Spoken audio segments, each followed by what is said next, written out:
One of the most important themes structuring the narrative world of A Wizard of Earthsea, and indeed all of the other Earthsea novels and stories, is that of the true name. And so what we're talking about here is how language is understood and how language connects up with the world, but also with our own selves, whether we have power over things, whether names and words and designations are merely arbitrary, or whether they get to the heart of things, as we're going to see, for example, much later on in the work, when Ged tells his friend Vetch, your sister is like a little minnow, and Vetch says to him, wow, you're really a true mage, because her name in the true speech is indeed that of Minnow.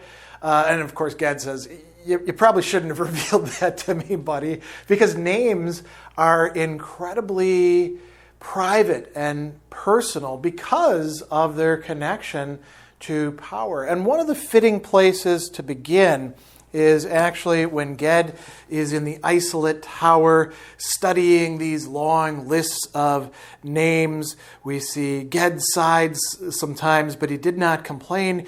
He saw that in this dusty and fathomless matter of learning the true name of every place, thing, and being, the power he wanted lay like a jewel at the bottom of a dry well. Why? For magic consists in this, the true naming of a thing. So the master had said to them once their first night in the tower. He never repeated it, but Ged did not forget his words. And we're going to come back to that in just a moment, because there's a very important lesson being conveyed there. So naming is incredibly important. And as before Leguin actually writes A Wizard of Earthsea, she writes another short story set in Earthsea called The Rule of Names, which is worth checking out as well. So what is a true name? It's a name in a language that is not known to most human beings, but is in fact spoken by the dragons, who never abandoned that language. It is the original language of Earthsea, called the true speech or the old speech, as opposed to the Hardic language, which is descended from the old speech, which is what most of the inhabitants of the archipelago speak, although there are some islands where they speak other things. The Kargish people have their own language as well, which is disconnected from that. They took a different path, as we'll find out in later novels. But this idea of the true speech is particularly important. And we get a lot of important depictions of this. So there's a discussion of this in that very lesson chapter, right? And this is what Kuramek has said to them. Many a mage of great power has spent his whole life to find out the name of one single thing, one single lost or hidden name, and still the lists are not finished, nor will they be till world's end. Listen, and you will see why.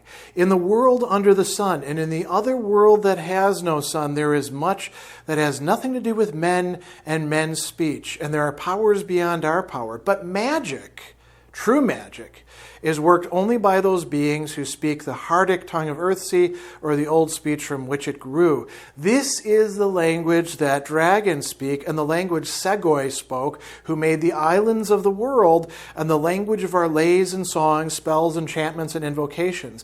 Its words lie hidden and changed among our Hardic words. Now he gives some examples of how this works. We call the foam on waves Sukian. That word is made from two words of the old speech. Suk, feather, and Inian, the sea. Feather of the sea is foam. He's talking about a metaphor there, right? But you cannot charm the foam, calling it Sukian. You must use its own true name in the old speech, which is Essa, a third word, a third thing. Not a metaphor, but the genuine name. Any witch, he says, knows a few of these words in the old speech, and a mage knows many. But there are many more, and some have been lost over the ages, some have been hidden, some are known only to dragons and to the old powers of the earth, and some are known to no living creature, and no man could learn them all, for there is no end to that language.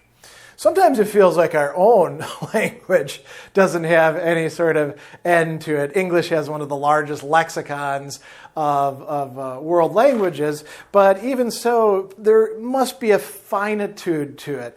This is an assertion that, no, there isn't, because the world itself and every portion of it is named within this old speech. So language and being and thought, you could say, are connected with each other in the old speech in a way different than what we're used to in our own language. And this notion of names, things that apply to particular things, whether they be generic, like, to the otak, or to, types of birds, or particular to a single body of water, a single stem, a person. All of these are names. And like you said, the names are known to sentient beings like human beings, to dragons, to the old powers of the earth, one of which we're going to get introduced to in this book. Some of them are known to none, no living creatures at this time, but everything has its name. And knowing the name, speaking the name, gives one power. So this is why we've got this dictum here. Magic consists in this, the true naming of a thing. And we get a really interesting discussion about this earlier when Ged is talking to the master hand. He's learning all these ways of making things look like other things, seeming, right? And he says, these charms are much the same. Knowing one, you know them all. As soon as the spell weaving ceases, the illusion vanishes. If I make a pebble into a diamond, and he did so with a word and flick of his wrist, what must I do to make that diamond remain diamond? How is the changing spell locked and made to last? The master hand looked at the jewel that glittered on Ged's palm, bright as the prize of a dragon's hoard.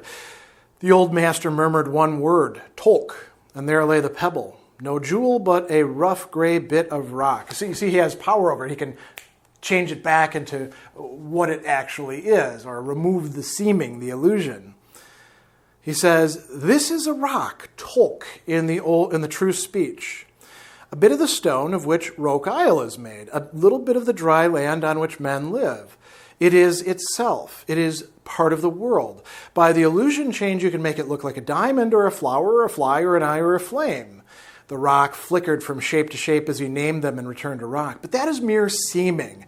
Illusion fools the beholder's senses. It makes him see and hear and feel that a thing has changed. But it does not change the thing. To change this rock into a jewel, you must change its true name. Changing the name changes the thing. And there's a danger involved in this, he said. It can be done. To do that, my son, even to so small a scrap of the world, is to change the world. It can be done. Indeed, it can be done. It is the art of the master changer, and you will learn it when you're ready to learn it. But you must not change one thing, one pebble, one grain of sand, until you know what good and evil will follow on that act.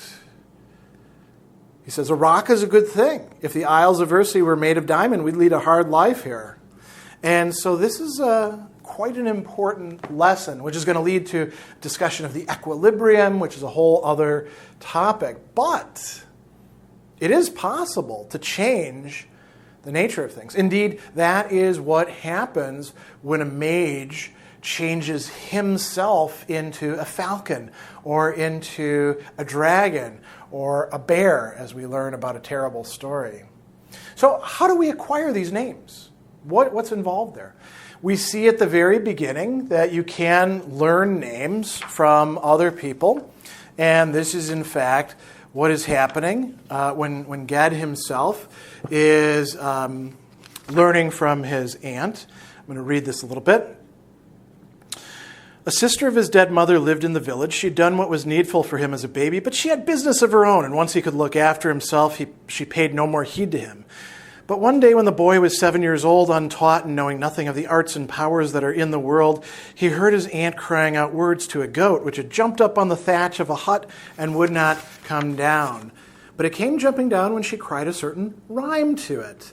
Next day, herding the long-haired goats on the meadows of High Fall, Dunny shouted to them the words he'd heard, not knowing their use or meaning or what kind of words they were. Noth hirth malk man, hilth han merk han. He yelled the rhyme aloud, and the goats came to him. They came very quickly, all of them together not making any sound. They looked at him out of the dark slot in their yellow eyes. He laughed and shouted it again, the rhyme that gave him power over the goats. They came closer, crowding and pushing around him. And she eventually comes and then, dispels the spell. He's learned some of the true names, some of the old speech or true speech by listening to her. And then she says, I'm going to have to teach this kid. And of course, she's got some screwed up ideas herself. But she says to him, hey, would you like to learn some other names that will do things? She says she might teach him rhymes he would like better, such as the word that makes a snail look out of its shell, or the name that calls a falcon down from the sky. Aye, teach me that name, he said, being clear over the fright the goats had given him.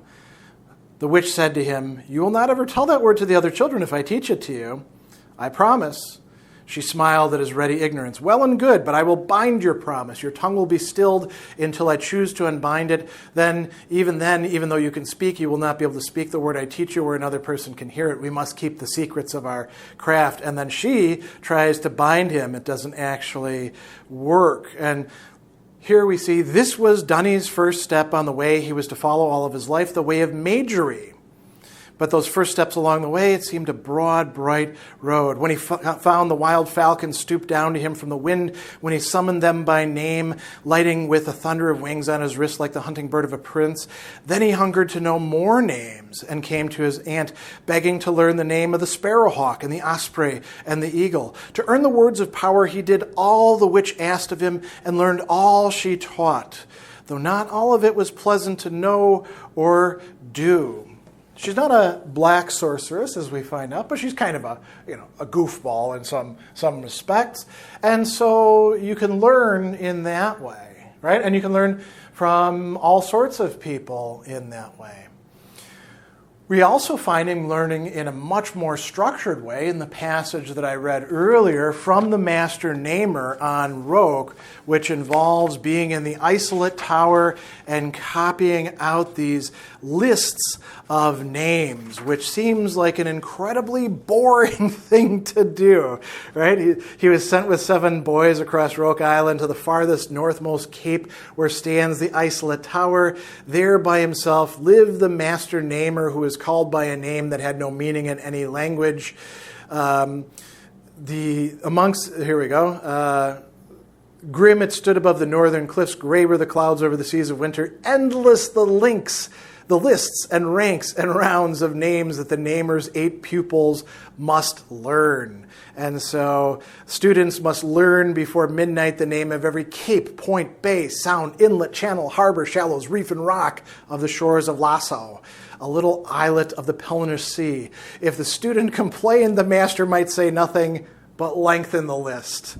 Or he might say, he who would be sea master must know the true name of every drop of water in the sea. So what's going on here is this exhaustive activity of memorizing the names, not only of general things, but of very specific things. Why? Because that's very important to do. Another mode of learning the names of things is modeled by that of Ogion, the Mage of Gaunt, with whom Ged does a first apprenticeship, right? And so what we find is that he's told by Ogion, it's almost like, the movie Karate Kid, where Daniel is doing, paint the fence and buff the car and all that. And it turns out he's learning karate. So Ged is learning from Ogion So he says, "When will my apprenticeship begin, sir?" Ogion says, "It has begun." There was a silence. Then Ged says, "But I haven't learned anything yet." "Because you haven't found out what I'm teaching," replied the mage. He was a dark man like most Gontishmen, dark copper brown, gray-haired, lean and tough as a hound, tireless. He spoke seldom, ate less, slept less. His eyes and ears were very keen, and often there was a listening look on his face. That's very important. "You want to work spells," Ogion said presently. "You've drawn too much water from that well. Wait, manhood is patience. Mastery is 9 times patience. What is that herb by the path?" "Strawflower." "And that?" "I don't know." "Forefoil, they call it." Ogion had halted, the copper-shod foot of his staff near the little weed, so Ged looked closely at the plant and plucked a dry seed pod from it, and finally asked, since Ogion said nothing more, "What is its use, master?" "None I know of." Ged kept the seed pod a while as they went on, then tossed it away. Now here's the key point.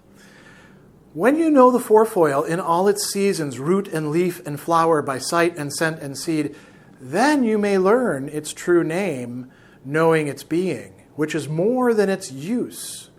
What, after all, is the use of you or of myself? Is Gaunt Mountain useful or the open sea? To hear, one must be silent. So Ogion is teaching him to learn what the true names of things are, which can only be done by a sort of receptivity on the part of the mage, listening, attending to, waiting until the names reveal themselves. Names are also given to human beings, and this is something that's absolutely key to we could call it the anthropology of the archipelago. You have a name that's given to you as a child, as our main character is with Dunny, right? He also has a kind of nickname that will become his public name, Sparrowhawk. He might be given other names in other places when he shows up, and people give them a name. For example, in the story The Rule of Names, preceding this, the descendant of the Lords of Pendor is called Blackbeard because he's got a black beard, right? Mr. Underhill, he lives under a hill. So these are those sorts of names. And then you have the true name that is given to you. And Ged's true name, Ged, is given to him by Ogion, the mage. And as a matter of fact, there's a wonderful passage later on where Ged has flown away and manages to make it there as a hawk. Ogion the Silent had come home late to Realby from his autumn wanderings, more silent, more solitary than ever he had become as the years went on. The morning after his return, he rose late and, wanting a cup of rushwash tea, went out to fetch water from the spring. A great hawk came down with loud beating wings and lighted on his whisk. Like a trained hunting bird, it clung there, but it bore no broken leash, nor band, nor bell. The claws dug hard in Ogion's wrist. The barred wings trembled. The round gold eye was dull and wild. "Are you messenger or message?" Ogion said gently to the hawk. "Come on with me." As he spoke, the hawk looked at him. Ogion was silent for a minute. "I named you once, I think," he said, then strode to his house and entered, bearing the bird still on his wrist. He made the hawk stand on the hearth in the fire's heat and offered it water it would not drink. Then Ogion began a spell, very quietly weaving the web of magic with his hands more than with words. When the spell was whole and woven, he said softly, "Ged," not looking at the falcon on the hearth. He waited some while, then turned and got up, then went to the young man who stood trembling and dull-eyed before the fire. He's able to untransform Ged from the form that he took on, perhaps too long, of the falcon. So this is very important, human beings knowing their names. If you have somebody's name, you have power over them. And this is displayed also in trust, in love, in a reliance on other people. To give somebody else your name is a sign that you are becoming vulnerable to them. And this is indeed what happens when Ged's friend Vetch gives to him his name, Astariel. Actually, as I mentioned, Astariel's a little bit loose with names when it comes to Ged, telling him his sister's name as well, without her permission, towards the end of the book. And then Ged gives Astariel his name as well. This is a sign of intimacy, of trust, of a bond. The last thing that we have to touch upon that plays an important role here, weaving throughout the entire thing, is Ged's own name and the Shadow's name. Does the Shadow actually have a name? The Archmage suggests that it comes from a place where there are no names, and therefore it can't be named. Ged has promises from the stone and from the dragon that this Shadow could in fact be named. We find that the Shadow knows Ged's name, and therefore Ged is not able to work any magic against it and is vulnerable to it as well, and has to try to flee from it, leaving behind, unfortunately, his little friend, the Otak, to die. In the end, it turns out that the Shadow does have a name, but we'll leave that for a moment. So this is really an absolutely central feature of Earthsea. We have names of things, we have names of people. Dragons have names. Everything has a name, a word for it in the true or the old speech, by which the entire archipelago of Earthsea was brought out of the waters in the beginning.